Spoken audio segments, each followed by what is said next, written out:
In this video, I'm going to show you the painting process for my September challenge painting, which is a dog portrait.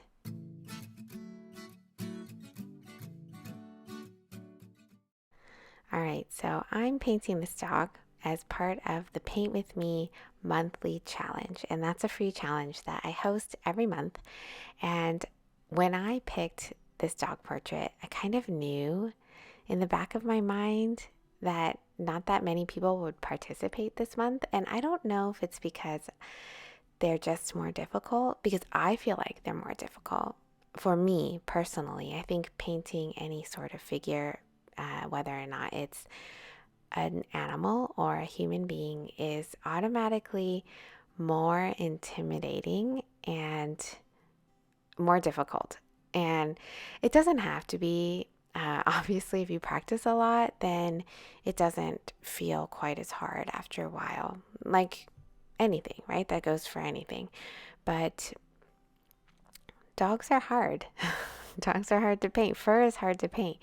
It's intimidating, especially if you haven't practiced very much doing it.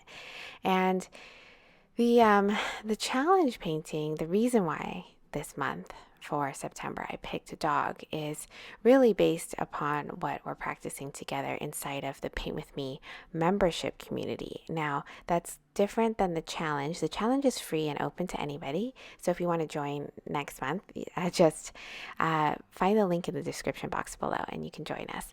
And that's open to anybody. But the Paint With Me membership community is actually a member only community that I host. And every month we pick a subject, or rather, I pick a subject, and my job is to challenge people within the community to push themselves to try new things and to get better. And this month in September, we happened to do dog portraits. It's actually, we did a puppy portrait, and the challenge is usually picked in relationship to what we have been practicing together inside of the community. And since this month we practiced a puppy portrait, the challenge was to paint then a dog portrait. And so I picked this dog portrait off of, I believe it was Unsplash. I will link it below. And this was our image for the challenge, and therefore it became the image for everybody who is part of the free Paint With Me challenge that is hosted monthly. And so every month for the challenge, I have to paint it too. And that's part of the deal. And so this is my version of the challenge painting. And, I put it off for a little bit too, because I felt like, well, I still feel like painting dogs is a little bit intimidating for me. And I shared this in the community with our members. And I actually pulled out all the examples of the dogs that I had painted in my experience. And it's not that many. I forgot the exact number. I think it was less than 20 for sure. And most of them were really small studies that I did as part of a challenge. I haven't painted a lot of full portraits or larger versions of paintings. And so it was interesting to revisit and then also to share my own experience with how I've been painting dog portraits and what I think is important for the portraits to make them successful.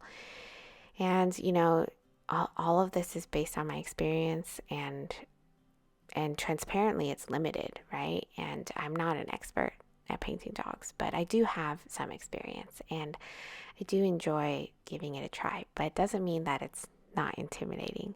So I put this one off a little bit. And when I finally sat down to do it, it was funny because I had sketched it first. And I think you can see that at the beginning of the video. There's a sketch, and I used a grid.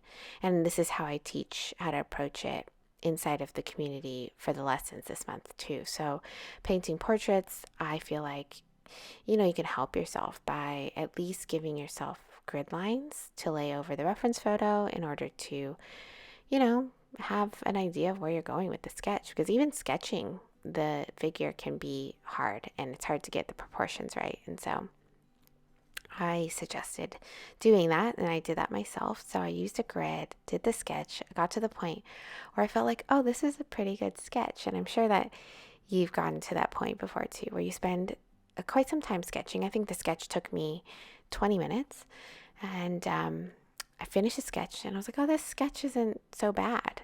And then you know that once you start applying paint, it could go in many different directions. And one of those is the wrong direction, and wrong meaning not the direction that you want it to go in.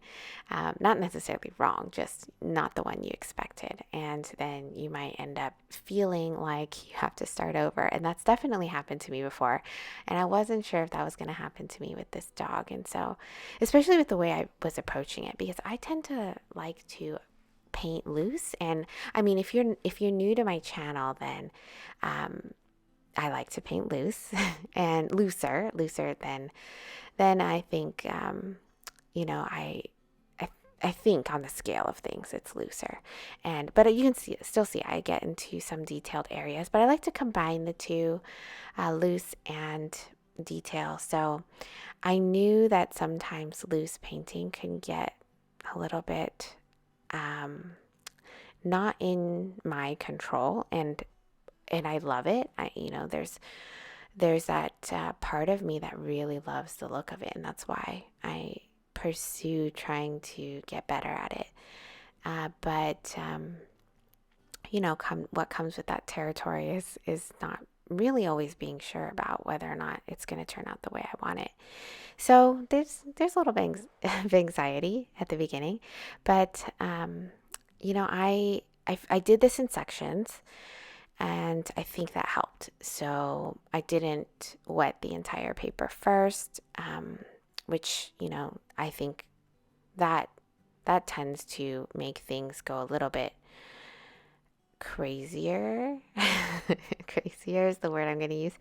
It can get fluid very fast with painting, for me. At least that's my experience. And so I chose to approach it in a little bit of a, I guess I'm going to call it a safer way, by doing it in sections. And you can see that that's how I did it from this video. So I'm doing just sort of pieces at a time. So I'm moving mostly from left to right, but I'm keeping in mind, where I'm stopping, because I don't want to end with a hard edge that I can't resolve. And so I do think about that when I'm doing sections, like, where am I stopping? Do I have the opportunity to blend it out? And that's not literally blend it out, but sort of layer and create a more seamless transition. So I think about that when I'm painting, and it's not always successful. And I've said this before in videos here, but there's definitely parts of this that I don't think are successful, and there are parts that I think turned out fine. And honestly, that's, ultimately, as a whole portrait, I'm proud of myself for being able to convey mostly what I wanted to convey, and do it in a loose style, but also combined with some detail. And obviously, I guess if it was terrible, I wouldn't be sharing it here. I probably wouldn't have finished it. I probably would have started over. And so I guess that's what I have to share about this. And I don't really have any, I guess, wise words of wisdom here, but I do feel like, I shared this at the beginning of the month when I shared this as the prompt for our Paint With Me challenge. And it was that I anticipate that many people would not try this because it might be hard or something that they haven't done before. And I shared in this email that sometimes doing hard things makes other things feel relatively easier. And so, I think even doing it poorly is still an experience. So my point was, if you try to paint this dog this month and it feels hard and it doesn't turn out well, the first thing is you're always going to learn something, some kind of technique that you can carry to a different painting and another subject.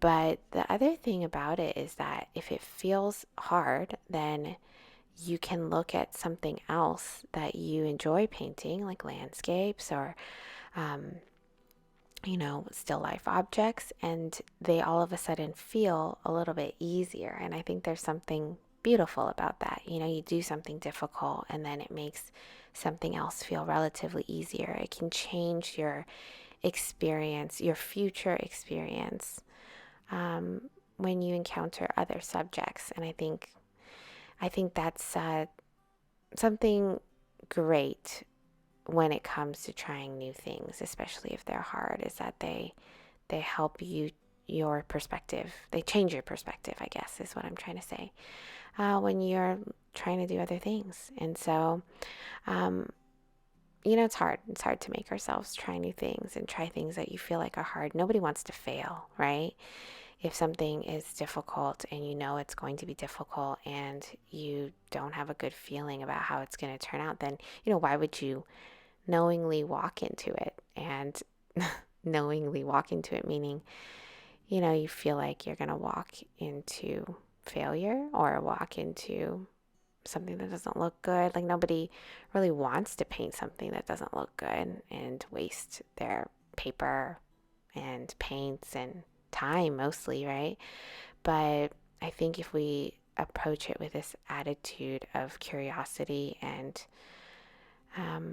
I always say, like a scientist, like, oh, I'm going to learn something from this and I'll be able to carry it forward, then um, you can also approach it with a more open mind. And sometimes that creates a better painting. And so I don't know what I'm saying here, except the fact that I hope that, you know, we all continue to push ourselves to try things that are beyond our comfort zone, because I really do feel like it helps us grow, right? So I felt like even just practicing dogs for this month and sharing my approach to them with the community, and it has bettered my own practice. And it goes back to that saying where they say, when you teach others, you learn the most. I don't know exactly how it goes, but it's something like that. And I do believe that's true. Even me sitting here reflecting on how I painted this and sharing it with you, I'm still learning things. I have a lot of takeaways watching myself and talking over this video. And I think, there's always a lot to be learned. So if you haven't tried this yet this month and you want to, I would encourage you to. The reference photo is linked below for you, and give it a try. Make sure to remember to have fun and that it is completely okay for it to turn out not to your expectations, because what you're going to walk away with is much more than a painting, right? It's the experience, and it's those experiences every time we sit down to paint that make us improve or allow us to improve. So I hope you have fun trying this. If you do try, I hope it inspires you to give it a try if you have been on the fence about it. And I will see you in the next video.